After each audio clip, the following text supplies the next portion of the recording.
Selamat siang, pecinta sejarah Kota Batu pada khususnya. Kesempatan ini kita akan menelusuri jejak-jejak Syekh Jangkung yang saat ini berada di Desa Miyono ya pada zaman dulu. Tapi sekarang ini penduduknya sudah pindah ke daerah Miyono. Disinyalir inilah Desa Miyono, yaitu pada zamannya Syekh Jangkung remaja bersama dengan kakak beliau atau bibiknya ya dalam catatan sejarah naskah Babat Sejangkung. Ini wilayahnya bisa dicek ini.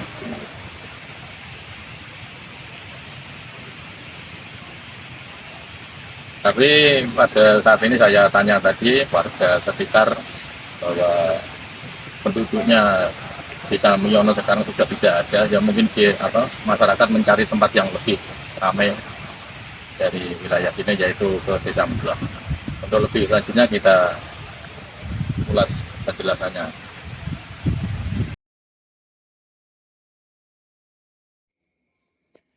Membahas Mbah Saridin, Mbah Syekh Jangkung memang tidak ada bosannya dan habisnya, karena memang tokoh itu terkesan dengan keunikan dan kenyelenanya. Para sahabat sejarah, khususnya sejarah Kota Pati, di balik cerita dan sejarah beliau, Mbah Saridin, Mbah Syekh Jangkung yang sudah merakyat mendarah daging, mungkin sudah sampai pendoktrin ke jiwa para pecinta sejarah tentang mereka. Adakah Anda semua, masyarakat khususnya warga Pati, berpikir kalau mereka Mbah Saridin dan Syekh Jangkung berbeda orang? Bukan mengurangi rasa hormat dan meniscayakan sejarah atau cerita yang sudah berjalan, kami berusaha untuk melakukan penelusuran tentang sejarah Mbah Saridin dan Syekh Jangkung. Dari membaca naskah-naskah dan cerita dari ahli sejarah, khususnya sejarah Pati dan penelusuran lokasi tempat mereka pernah hidup menurut tulisan atau naskah yang ada. Dari dasar keterangan naskah dan tulisan ahli sejarah tentang kehidupan mereka, kami dapat simpulkan bahwa Mbah Saridin dan Syekh Jangkung adalah seorang tokoh yang berbeda. Dengan dasar 1. Dalam Babat Syekh Jangkung yang ditulis tahun 1661 Jawa atau 1733 Masehi. Yang kedua, Suluk Abdul Jalil yang ditulis sejarawan Lesbumi NU Kiai Haji Agus Sunyoto almarhum. Ketiga, keterangan ahli sejarah Kota Pati seperti Simbah Kihok, peneliti dan pencinta sejarah Pati, mengatakan kalau Mbah Saridin itu era Demak, sedangkan Syekh Jangkung hidup pada masa Kesultanan Mataram Islam pada era Sultan Agung Hanyokrokusumo. Dan ada keterangan lagi dari seseorang yang juga pecinta dan penelusur sejarah Kota Pati bahwa tekstur wajah Mbah Saridin dan Syekh Jangkung memang berbeda. Kalau Mbah Saridin itu tekstur wajahnya asli wajah orang Jawa, Nusantara, sedangkan Syekh Jangkung tekstur wajahnya kayak wajah orang Timur Tengah. Sebelum menjelaskan data-data atau naskah di atas lebih lanjut, mari kita ulas sedikit demi sedikit untuk meluruskan ataupun membongkar benang-benang sejarah yang campur aduk. Kita mengetahui bahwasanya Mbah Saridin dan Syekh Jangkung itu orang yang sama dari cerita ketoprak, yang tentu ceritanya sesuai dengan sejarah yang ada. Sejarah ketoprak ceritanya ini terbantahkan karena di dalam ceritanya ada kurun waktu, timeline, yang tidak sesuai atau campur marut. Contohnya, Syekh Jangkung atau Saridin dalam lakon yang satu dengan lakon yang lain itu berbeda jalan ceritanya. Seperti Syekh Jangkung dalam lakon ketoprak itu bertemu dengan Sultan Agung yang notabene timeline kejadian antara tahun 1640-an. Dan ceritakan lakon lain Syekh Jangkung itu bertemu dengan Sunan Kudus, notabene orang era Demak, kan itu tidak nyambung.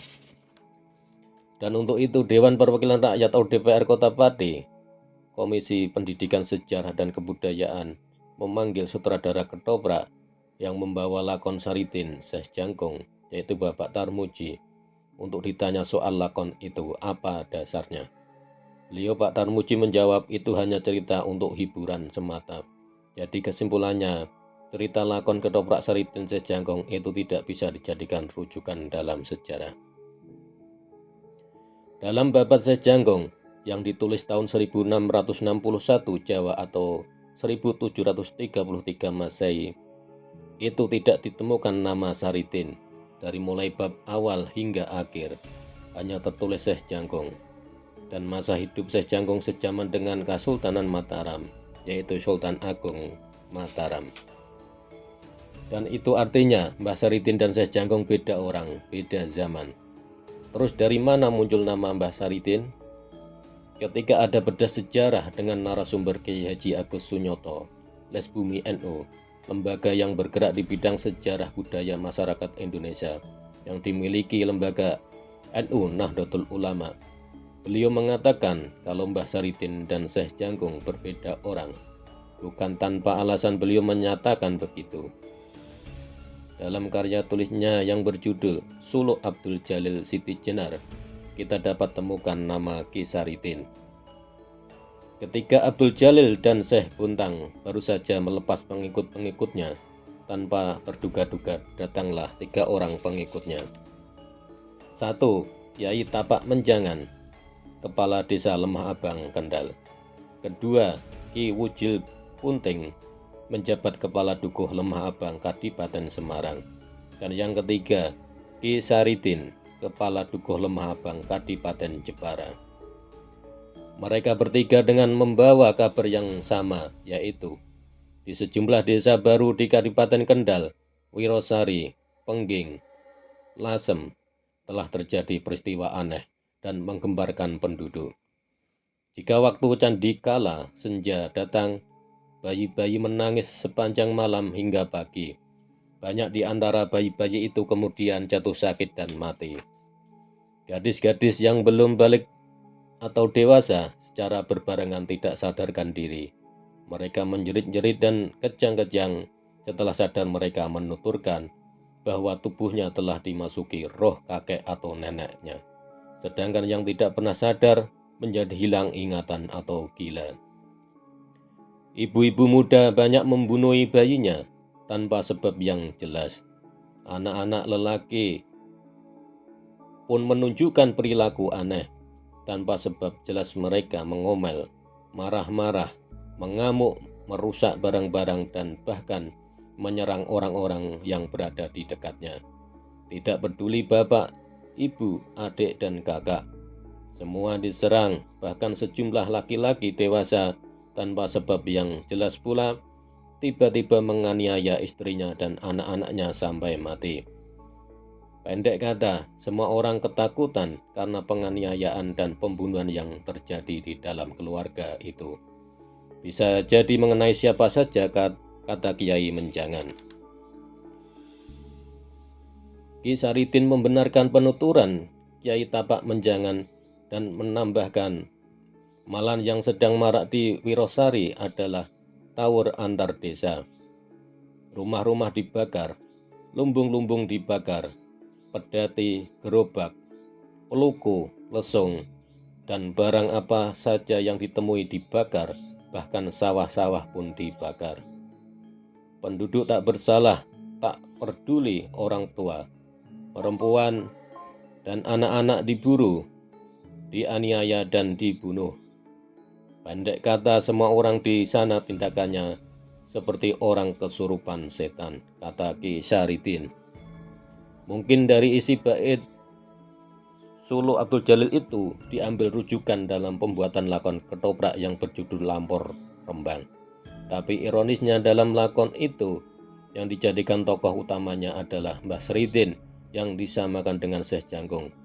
Timeline terjadinya cerita dan tokohnya jadi campur marut.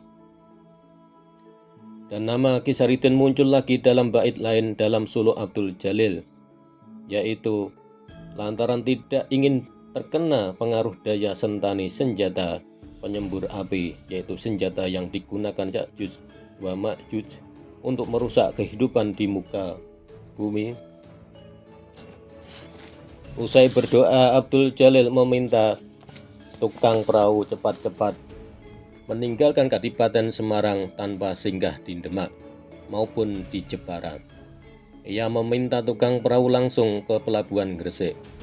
Kepada salah seorang warga Lemah Abang, ia mengirim pesan kepada Ki Saridin, kepala Dukuh Lemah Abang di Kadipaten Jepara, agar mengingatkan semua warganya untuk tidak dekat-dekat dengan orang-orang yang terlibat dalam pembuatan pabrik mesiu dan pengecoran bedil besar tersebut. Dari penggalan bait Suluk Abdul Jalil itulah nama Ki Saridin muncul. Sementara menurut Babat Pengging, Suluk Saridin Serat Syekh Siti Jenar, murid-murid Syekh Datuk Abdul Jalil di Jawa adalah 1.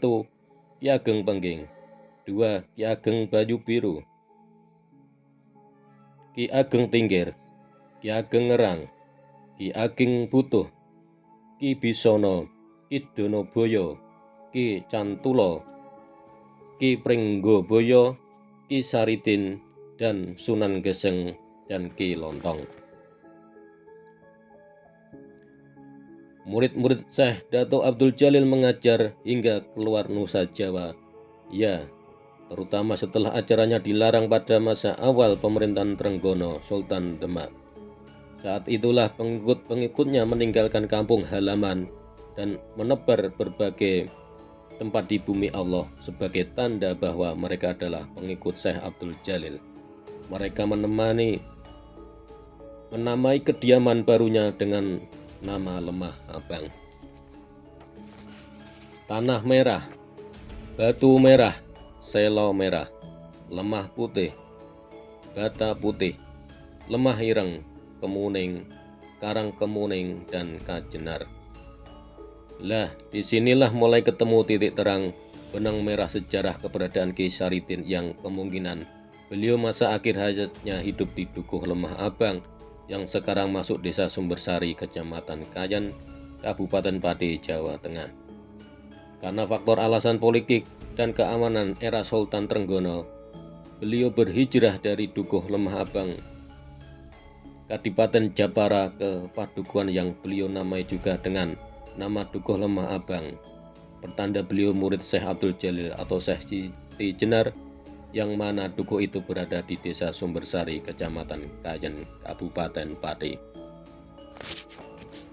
Desa yang berdekatan dengan Dukuh Meyono, Desa Kajen.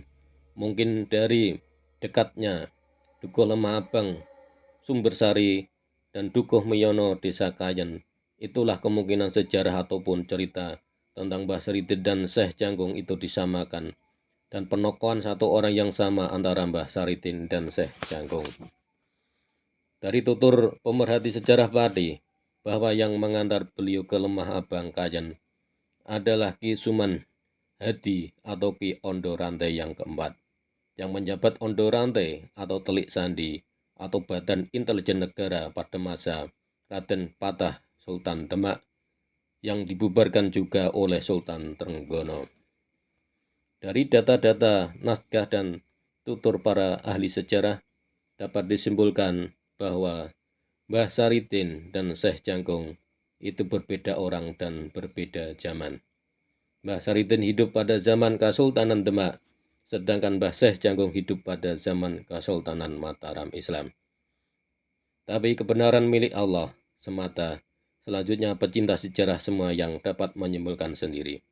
Salam sejarah, salam budaya, rahayu, rahayu.